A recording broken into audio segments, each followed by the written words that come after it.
My wife said she wanted passion without obligation and space without accountability. I didn't raise my voice. I filed the separation papers quietly and secured my investments first. She reached out when space became expensive. I think I've been suffocating in this marriage, and I didn't even realize it until now. She said it on a Tuesday, not during a fight, not after something dramatic. She said it while I was washing dishes, her voice casual, like she was telling me the weather had changed. I turned off the faucet. I dried my hands on the dish towel hanging from the oven handle. I looked at her sitting at the kitchen island, a glass of wine in front of her, her phone face down beside it. And I said, "What does that mean?" She exhaled like the question itself was an inconvenience. "It means I need room to breathe," she said. "I need to feel something again. I need passion without all this obligation weighing me down." I stood very still, not because I was stunned, not because I couldn't believe what I was hearing. I stood still because somewhere in the back of my mind, something I had been ignoring for a very long time finally stopped being ignorable. "Passion without obligation," I repeated. She nodded, picking up her wine glass. "And space," she added. "Space where I'm not accountable to anyone for a while." I looked at her for a long moment. Then I folded the dish towel and hung it back on the handle. "Okay," I said. That was it. Just okay. She seemed to expect something more, an argument, a raised voice, tears, a demand for explanation. I gave her none of those things. I walked to the living room, sat down on the couch, and turned on the television. And in my head, very quietly, something shifted, something that looked a lot like a decision. We had been married for 6 years at that point, together for 9. Hey viewers, before we move on to the video, please make sure to subscribe to the channel and hit the like button if you want to see more stories like this. I was 38, she was 35. We owned a house, shared 2 bank accounts, and had built what I thought was a reasonably good life. No kids, a choice we had made early on and revisited exactly twice, each time landing back in the same place. We had a dog named Chester who preferred her side of the bed and a vegetable garden in the backyard that was mostly weeds by October. We had friends we saw occasionally and parents who asked us once a year if everything was going well and seemed satisfied when we said yes. From the outside, the life looked fine. I want to be clear about that, because this isn't a story where I was blind. I saw the cracks forming. I just kept thinking they were the normal kind. Her name was Claire. She worked in brand consulting, traveled for work 6 or 7 times a year, had a circle of friends I had slowly realized were becoming less a social group and more an ideology. They were all women in their mid-30s who talked about liberation like it was a new thing they had just discovered. They did retreats. They read certain books and passed them around like sacred texts. They talked about their marriages with a particular vocabulary, words like enmeshment and losing yourself and rediscovering your authentic self, that I had heard enough times that I could predict the next phrase before it came. I didn't dislike her friends. I want to be fair. But I noticed, over the 18 months before that Tuesday, that Claire started returning from every gathering with a new grievance. Not a new topic, a new grievance. As if each conversation had handed her a new lens through which to view our marriage as a problem. One month it was that I didn't ask enough questions. The month after it was that I asked too many. One season it was that I didn't plan romantic gestures. The next season it was that my attempts at romance felt performative. I tried adjusting. That's the thing I want people to understand. I genuinely tried. I asked my brother Derek about it once over a beer, and he said, "Some things you can't adjust your way out of." I told him he was being cynical. He shrugged and said, "Maybe. Or maybe you're being optimistic." After that Tuesday night, nothing changed visibly. Claire and I still had dinner together most evenings. We still watched shows together on weekends. We still had the kind of surface-level conversation that passes for communication when 2 people have quietly agreed to stop going deeper. But I started paying attention differently. I started noticing the way she held her phone when certain messages came in, the way she'd smile at the screen and then set it down and not mention what had made her smile, the way she stayed up later than usual on Thursday nights and on Friday mornings was quieter than normal. I didn't confront it. I'm not someone who confronts without evidence. I'm not someone who makes accusations based on instinct alone, but I am someone who starts preparing when the wind starts to feel wrong. I called my accountant in the first week of October. His name was Ravi, old college friend turned extremely competent financial advisor. I told him I wanted to review my investments separately from our joint account. He didn't ask why. He had known me long enough to read tone. He just said, "I'll pull everything together. Come in Thursday." I went on Thursday. Claire thought I was meeting a client. I wasn't lying about where I was going. I just didn't correct the assumption. Ravi spread out the paperwork on his desk and walked me through what I had individually versus what we held jointly. It wasn't a devastating picture. I had been careful over the years, not secretively, but carefully. I had maintained my own investment portfolio separate from our joint savings. I had a retirement account she had never paid close attention to. I had a small stake in a commercial property with 2 colleagues that was technically mine before we married and had remained in my name throughout. You're in a decent position, Ravi said. What if things changed? I asked. He looked at me over his reading glasses. Depends on how they changed and in which direction. Say the marriage didn't survive. He was quiet for a moment. Then he picked up his pen. Then we need to make sure everything is documented correctly and that the marital estate is clearly separated from your individual holdings. How long would that take? A few weeks to get everything airtight. Longer if there's a dispute. Start working on it, I said. Are you sure? Not entirely, I said. But I'd rather have it ready and not need it than need it and not have it. He nodded slowly and wrote something down. 2 weeks after that Thursday, Claire told me she wanted to visit her friend Nadia in Portland for a long weekend. Nadia was the core of the friend group. Tall, divorced for 2 years, spoke about her divorce the way some people speak about surviving a near-death experience, with reverence and a kind of evangelical energy. I said fine. I meant it. I didn't track her phone. I didn't go through her emails. I just said fine and spent that weekend repainting the back fence, which had needed it since spring. She came back Sunday evening looking rested and slightly electric, the way she looked after certain concerts or after finishing a book she had found particularly meaningful. Good trip? I asked. Really good, she said. Really clarifying. What got clarified? She tilted her head and smiled at me in a way that didn't quite reach her eyes. I'll tell you when I've had time to process it. I nodded and went back to unpacking her bag while she showered. I wasn't searching for anything. I just noticed that a book called The Sovereign Woman was sitting on top of her clothes. I put it on the nightstand for her. I didn't open it. I had read enough of the back cover to know its general direction. November brought a shift that was subtle but undeniable. Claire started talking about a coworker named Brennan. Not constantly, not in a suspicious way on the surface, but in the way people talk about someone they've recently decided is interesting. Brennan had said something insightful in a meeting. Brennan had this funny way of looking at problems from the outside in. Brennan had recommended a restaurant she thought we should try. I stored these mentions without commenting on them. I asked once, casually, what Brennan's role was. Creative director, she said. He's really sharp. You'd like him.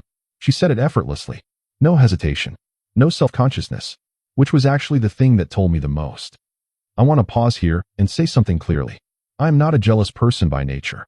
I have never been the kind of husband who needed to know where she was every hour or who she was talking to. We had built our marriage on a foundation of genuine trust, and I had been proud of that. But there's a difference between jealousy and awareness. And awareness had been accumulating for months like water behind a dam I hadn't noticed was cracking. In late November, she told me she was going to a work dinner. She left at 6:30 in a dress she had bought in September and never worn. She came home at 1 in the morning. I was awake. I didn't say anything when she came in. She came upstairs, saw me reading, and said, "You're up late." "Couldn't sleep," I said. She nodded and went into the bathroom. When she came to bed, she turned away from me immediately. I lay in the dark for a long time. I thought about the dish towel. I thought about that Tuesday night. I thought about the word passion and the word obligation and the way she had said them like they were naturally opposed. And I thought about a conversation I had had years ago with my father, who had been married to my mother for 41 years. I had asked him once what the secret was.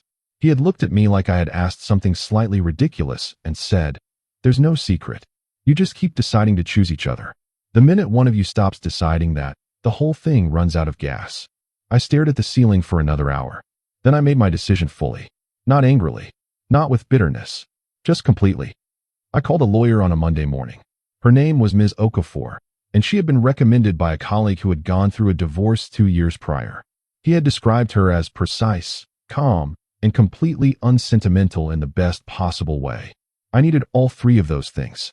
I met with her that Wednesday. I told her the situation in clear, unemotional terms. She asked me questions I answered without editorializing. She explained the process, the timeline, what I should document, what I shouldn't move, what protections I already had in place. "The investments and the property share you mentioned," she said. "Those predate the marriage?" The property, yes, by 3 years. The investments, some predate, some were opened during. We'll need full documentation of what was opened when and with what funds. Ravi is already compiling that. She looked up from her notepad. You've been planning this for a while. Not planning, I said. Preparing. There's a difference. She gave me a small, professional smile. In my experience, she said, the people who come in prepared fare significantly better than those who don't. I want to say something about the weeks that followed. I want to say I was cold or calculated or emotionally detached, but that would be inaccurate. Those weeks were some of the harder weeks of my life.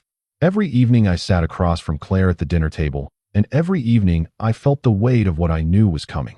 There were moments, small, unexpected ones, where she would laugh at something on television and I would remember who she had been at 26, when we had first met at a gallery opening for a friend of a friend. She had been wearing a yellow dress and arguing passionately about whether a particular piece was deliberately obtuse or accidentally bad. I had disagreed with her. She had looked at me like I had just made everything more interesting. Those moments cost me something. I want to be honest about that. This was not painless. It was not satisfying in the way people sometimes imagine difficult decisions are satisfying. It was just necessary. The first week of December, Claire told me she wanted to revisit the conversation she'd started in October. We sat in the living room this time. Chester was asleep on the rug between us, which felt like an unintentional metaphor. I've been doing a lot of thinking, she said. I know, I said. And I think what I said about space, I think I said it badly. What I meant was, I want us to evolve. I want our relationship to have room for us to be individual people with individual desires and individual lives, not just this merged unit. I listened. I want passion, she continued. Real passion, not the comfortable routine kind. I want to feel like we're choosing each other, not just defaulting to each other. I looked at her for a long moment. What does accountability look like in this version? I asked. She frowned slightly. What? You mentioned not wanting to be accountable to anyone for a while. I'm asking what accountability looks like in the version of the relationship you're describing. She shifted on the couch. That's not what I meant. I meant I don't want to feel like I have to report my every movement. You don't, I said. You never did. It feels like I do sometimes. What specifically feels like reporting? She paused. When I came home from Nadia's, you asked where I'd been. You were in Portland for the weekend. I asked if you had a good trip. It felt like checking in. I kept my face neutral. Claire, I said carefully. I'm going to ask you something and I want you to think before you answer. Is there something happening in your life right now that's making normal conversation feel like surveillance? She looked at me. Something moved behind her eyes. That's not a fair question, she said. I think it's a very fair question. The silence that followed lasted almost a full minute. Chester's tail twitched in his sleep. She picked up her wine. I just need us to be different, she said finally. Different how? I don't know yet. And there it was. The answer that had been underneath all of it. She didn't know what she wanted. She just knew she wanted something I wasn't, and she wanted it in a way that didn't require her to be honest about what it was. December continued. I spent it quietly completing the financial documentation. Ravi sent over the full breakdown in the second week. A clean, clear picture of what was mine individually, what was ours jointly, and where the lines were. Ms. Okafor reviewed it and called me on a Thursday afternoon. Everything looks solid, she said. Your premarital assets are well documented. The joint account will be the cleanest division. You've each contributed fairly equally over the years. What about the house? That depends on whether you want to pursue a buyout or a sale. I'll want the house, I said. Are you sure? There are equity implications depending on. I'm sure, I said. Chester's yard is in that house. There was a pause. The dog, I said. Understood, she said. We'll structure accordingly. Christmas that year was quiet. Her family came for 2 days. My brother Derek drove in from Austin with his wife. We cooked together, opened gifts, watched her niece run around the backyard in the cold. I watched Claire laugh with her mother and thought, she's good at this. She's genuinely good at the surface of things. That's not a criticism. It's just an observation. Derek pulled me aside on the second day while the women were out shopping and her father was watching football. You seem different, he said. How? Quieter. More contained. It's the holidays, I said. It's not the holidays, he said. What's going on? I looked at him for a moment. Things are changing, I said. Bad change. Necessary change. He nodded slowly. He's always been good at knowing when not to push. Okay, he said. Whatever you need. I know. Thank you. We went back inside. The new year came and went. January is always the most honest month. The decorations come down, the visitors leave, the ordinary life reasserts itself with particular clarity. Claire started going to the gym in the evenings. She had always gone in the mornings before. She started taking her phone into the bathroom when she showered. She started texting at the dinner table, not always, but more than before. I didn't comment on any of it. I just watched and waited and continued preparing. The papers were ready by the third week of January. Ms. Okafor sent them over for my review. I sat at my desk in the home office and read through them carefully. It was strange, reading your marriage reduced to legal language. Assets, liabilities, marital estate, dissolution. The words were precise and bloodless and somehow necessary in their precision. I signed where indicated. I didn't tell Claire that evening. I sat at dinner and asked how her day was. She told me about a client who was being difficult. I listened and offered an observation. She seemed mildly surprised that I was engaged. We watched television for an hour. She went to bed before me. I want to stop here and address something. People hear a story like this and they want to know about the anger. They want to know when I exploded, when I confronted her, when I laid it all out and demanded answers. The answer is I didn't. Not because I wasn't angry. Not because there wasn't something burning quietly underneath all of it. But because I had watched men handle things explosively and I had never once seen it work. I had watched arguments that were really performances of hurt, confrontations that were really requests for reassurance, and ultimatums that were really invitations to negotiate. And I had decided years ago that if a moment ever came where I needed to protect myself, I would do it by being smarter, not louder. This was that moment. So I was quiet, and I was methodical, and I waited for the right time. The right time came on a Thursday in late January. Claire came home from work at 8:30, later than usual. She walked in distracted, barely registering that I had cooked dinner. She sat down, ate half of it, and then said, almost to herself, I think I need some actual space. Like real space. Not just a conversation about it. I set down my fork. What does real space look like? I asked. She looked up. I don't know. Maybe time apart. Maybe a few months of not being in each other's orbit constantly. You want a trial separation. I want room to figure out what I want. I nodded slowly. I think that's fair, I said. She looked surprised, relieved, and then slightly suspicious, the way people look when they expected a fight and didn't get one. Really, I said. I think if you need space to understand what you want, you should have it. She stopped. I thought you'd be more upset. I'm not upset, I said carefully. But I also think you're telling me something that's been true for longer than tonight. And I don't think arguing about it changes that. She was quiet. So what does that look like practically? She asked. We figure out the logistics, I said, calmly, without making it into a crisis. She nodded, and I saw something ease in her shoulders that had been tight for months. She thought she had gotten what she wanted without consequences. She didn't know the papers were already signed. I told her 3 days later, Sunday morning. I made coffee, set a mug in front of her, and sat down across the kitchen island. I want to show you something, I said. I slid the envelope across the counter. She looked at it without touching it. What is this? Separation filing, I said. I had it prepared. I was going to wait, but I think given what you said Thursday, there's no reason to wait. She opened the envelope. She read the cover page. I watched her face change. She stopped. She looked up. When did you do this? I started preparing in October, I said. The silence that followed was different from any silence we had shared in 9 years. It had weight to it. It had the particular texture of realizations arriving late. October, she repeated. After the conversation by the sink, I said, when you said you needed passion without obligation and space without accountability, I took you at your word. She set the papers down. This isn't what I meant when I said space. What did you mean? She didn't answer immediately. I meant flexibility, she said finally. Room to breathe. Not. She gestured at the papers. Claire, I said, as gently as I could manage. You've been unhappy for over a year. You came home from Portland different. You've mentioned a coworker more in 6 weeks than you've mentioned me to your own friends in 6 months. You started showering with your phone. You came home from a work dinner at 1 a.m. in a dress you bought for a different occasion. I'm not accusing you of anything. I'm just telling you what I observed. She went pale. Not the flush of anger. The pallor of being seen. I'm not, she started. I'm not asking, I said. I'm not looking for a confession.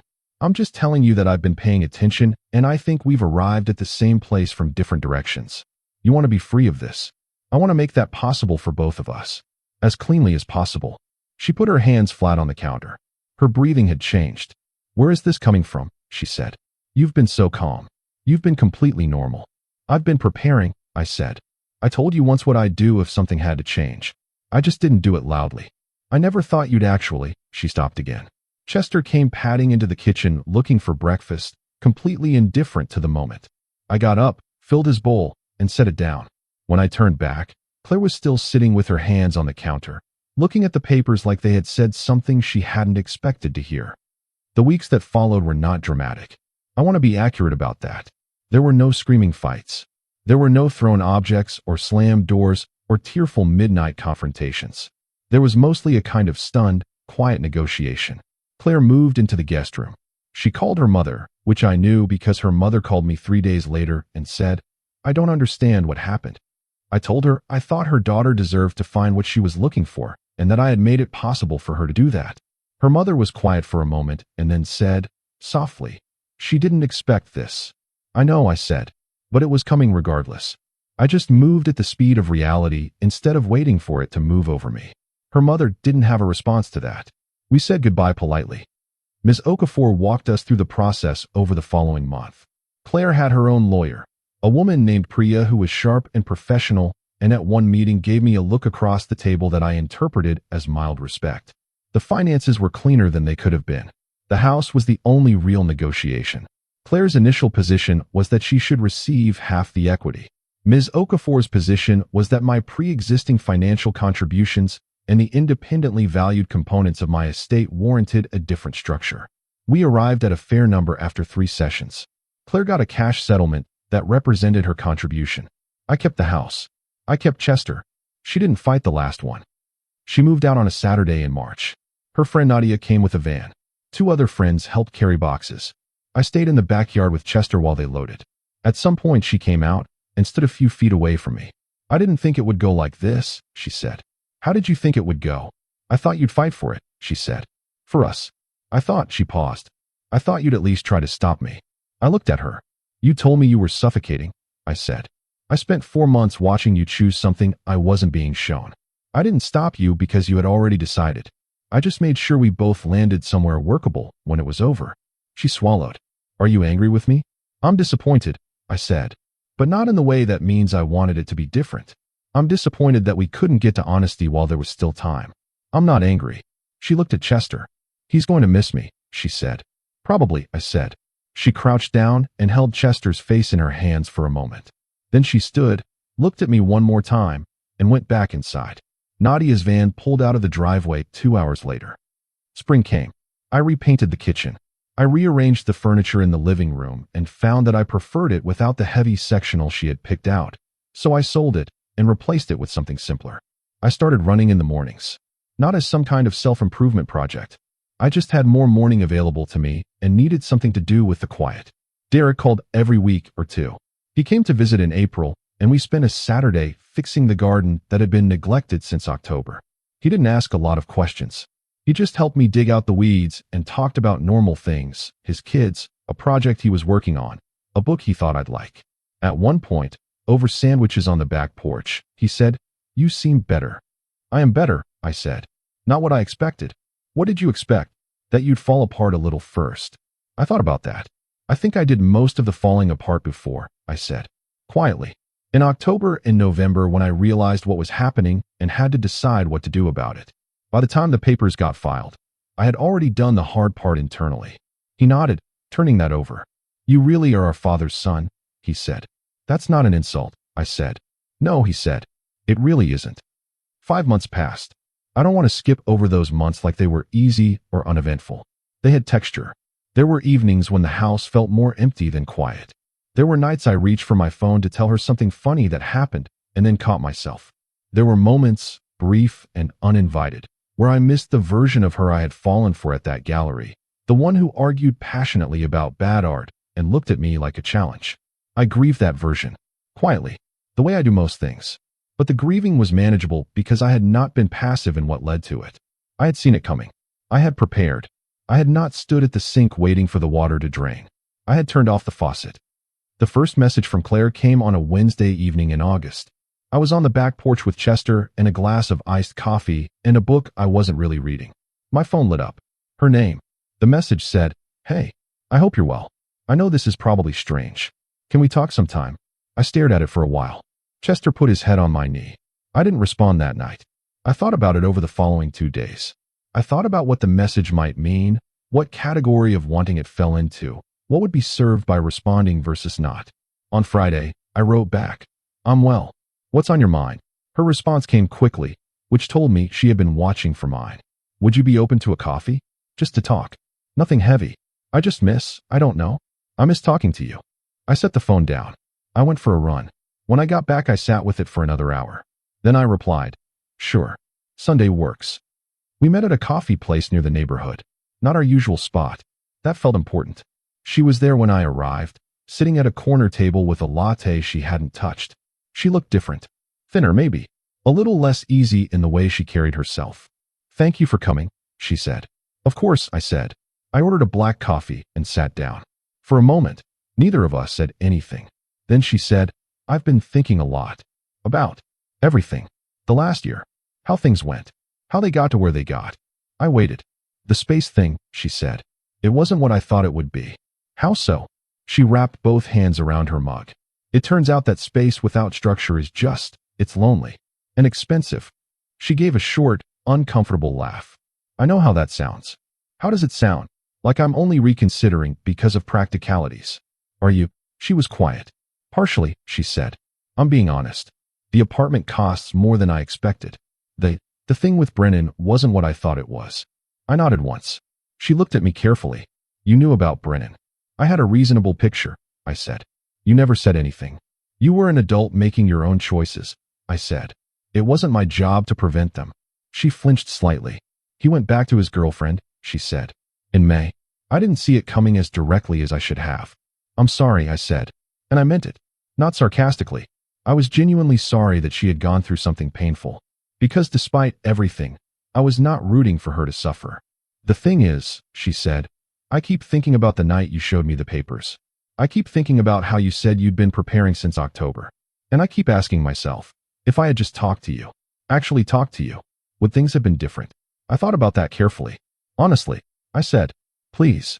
I think if you had come to me in October and said, 'I'm unhappy and I think something in me is pulling towards something outside of us, and I want to figure out what that means together,' I think we could have had a real conversation. A hard one. Maybe one with consequences. But a real one. But I didn't." "No." She looked at the table. "I was afraid you'd be too rational about it," she said. I raised an eyebrow. "Too rational?" "I thought if I told you I was feeling this way, you'd want to fix it. And I didn't want it fixed. I just wanted to feel it." She paused. "And then by the time I figured out that feelings need somewhere honest to go, I was already halfway into something that I didn't know how to come back from." I sat with that. "I don't think that's entirely about me," I said. "No," she agreed. "It wasn't. It was about me." We sat there for almost 2 hours. Not in a romantic way. Not in a way that suggested we were building toward reconciliation. We just talked. Honestly, for maybe the first time in a year and a half. She asked me what I had been doing. I told her about the garden and the furniture and the morning runs. She laughed at the morning runs. "You hated mornings," she said. "I had more of them available," I said. She smiled. "It was real this time." "I made a lot of mistakes," she said. "You made choices," I said. "Some of them didn't pan out the way you thought. That's not the same as making mistakes. You're being generous. I'm being accurate." She looked at me. "Is there any version of this where," she stopped, "where we go backward?" I said. She nodded. I took a breath. "I don't think backward is a direction that works," I said. "Not because I'm angry. Not because I haven't thought about it. But because what we'd be going back to wasn't working. And what we'd have to build to make it work would require you to want it as much as I do. And I don't think you're there." She didn't argue, which told me everything. "I think you're reaching out because the space got uncomfortable," I said. "And I understand that. I don't hold it against you. But I can't be the safety net for a life you decided you wanted. That's not fair to either of us." She was very still. "That's the clearest thing anyone has said to me in 8 months, she said. "I've always been clear," I said. "You just weren't always listening." We parted outside the coffee shop on good terms. There was a hug, brief, a little careful. She said, "I'm glad you're doing well." "Same," I said. We walked in different directions. I drove home with the windows down. Chester met me at the door, tail going in full circles, utterly unconcerned with the philosophical weight of what I had just navigated. I took him for a long walk. I want to close this out honestly. Not triumphantly. Not bitterly. Just honestly. People hear a story like this and they want a verdict. They want to know if I was right, if she was wrong, if there was a villain and a hero. And the honest answer is that marriage is rarely that clean. Claire was unhappy in a way she never fully communicated until it was already past the point of communication. That was a failure. But I had also, over the years, slowly prioritized stability over the kind of honest, uncomfortable conversations that might have caught it earlier. I had been a good partner in the logistical sense, the practical sense, the maintenance sense.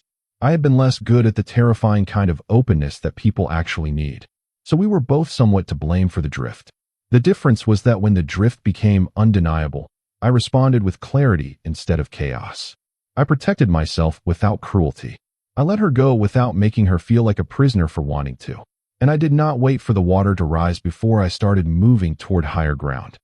There's a postscript to this that I didn't plan on. About 6 weeks after that coffee, Claire sent me a longer message. Not asking for anything. Just processing, I think. She said that she had started seeing a therapist. That some things had come into focus. That she understood now why she had been so afraid of honesty and how that fear had dressed itself up in vocabulary about liberation and authentic selves and passion. She said, at the end of the message, I think what I was really afraid of was being known. And somehow I took that fear and turned it into a reason to leave someone who actually knew me. I don't expect you to feel anything particular about that. I just needed to say it. I read it twice. I thought about the gallery, the yellow dress, the argument about art, the way she had looked at me like I was something interesting. Then I wrote back, I hear you. I'm glad you're working through it. Take care of yourself. I meant every word of that. And I closed the message. And I went back to the book I was reading. And Chester snored lightly at my feet. And the house that I had kept was quiet in the good way. The way quiet feels when it's earned. When it's what you built, not what was left behind. The financial picture, a year and a half out from that October conversation by the sink, looked better than it had during the marriage. Not because divorce is some kind of economic miracle, but because I had stopped absorbing the ambient anxiety of a relationship that was slowly failing. I had stopped spending energy managing the moods and silences and coded messages of someone who wanted something she couldn't name. I had redirected that energy into work, into the house, into weekends with Derek and his kids, into early mornings and late evenings that were entirely my own. I don't want to make this sound easy. I want to be honest about the cost. There were months where the cost felt significant, where I sat in rooms that were too quiet and thought about all the different versions of the story that could have been. But here's what I came back to every time. You cannot save a marriage by yourself. You can only maintain your side of it with integrity, communicate clearly, pay attention, and respond to what you actually see rather than what you wish you were seeing. And when the evidence becomes undeniable, you can either react from fear or act from clarity. Fear leads to scenes. Fear leads to ultimatums that get walked back. Fear leads to staying too long and leaving too messy. Clarity leads to preparation. Clarity leads to protection. Clarity leads to the kind of exit that leaves you standing on solid ground instead of looking for footing in the wreckage. My father called me one evening in September, just to check in, the way he does. We talked about ordinary things for a while. Then he asked, in that understated way he has, how I was really doing. Better than I thought I'd be, I said. The quiet got to you for a while though, he said. It wasn't a question. For a while, I said. But not now. Not now. He was quiet for a moment. You know what your grandfather told me when your mother and I hit a rough stretch about 30 years ago? What? He said. A man who waits to be rescued is not a man who gets rescued. He's a man who drowns politely. I laughed. First real laugh in that conversation. That's brutal, I said. He was a direct man, my father said. But he wasn't wrong. No, I said. He wasn't. The house is quieter now, but it's mine. Chester still sleeps in the middle of the bed. The vegetable garden actually produced something this past summer. Tomatoes, peppers, enough basil to be mildly embarrassing. The fence I painted that weekend she was in Portland still looks clean. I think about what she said in October sometimes. Passion without obligation. Space without accountability. I think about it not with bitterness, but with something like understanding. I think she meant it when she said it. I think she believed that was what she needed. I think she found out, in the only way people sometimes can, by having it, that what she was describing was not freedom. It was just distance. Distance is not freedom. Freedom is knowing what you want and being willing to be honest about it. She wasn't there yet when she was with me. Maybe she's getting there now. I hope so. Genuinely. The last thing I'll say is this. People ask me, and people do ask, because stories like this travel in certain circles. They ask what I would have done differently. And I've thought about that carefully. I think I would have said, earlier in the marriage, maybe year 3 or 4, when I first started noticing the drift, I would have said, out loud and directly, I think we're starting to talk past each other. I want to talk through each other instead. What do you need from me that I'm not giving you? And here is what I need from you that I'm not saying.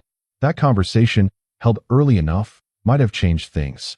Or it might have revealed even earlier that we were heading somewhere that couldn't be reversed. Either outcome would have been more honest than what we had.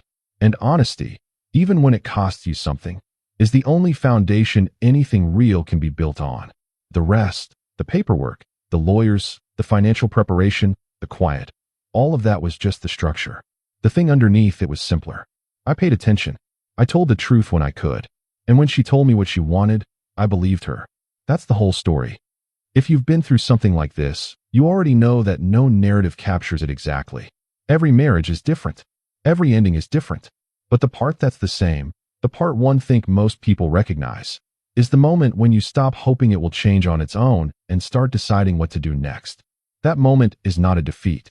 That moment is the first thing you've done in a long time that's entirely honest. Hold on to it.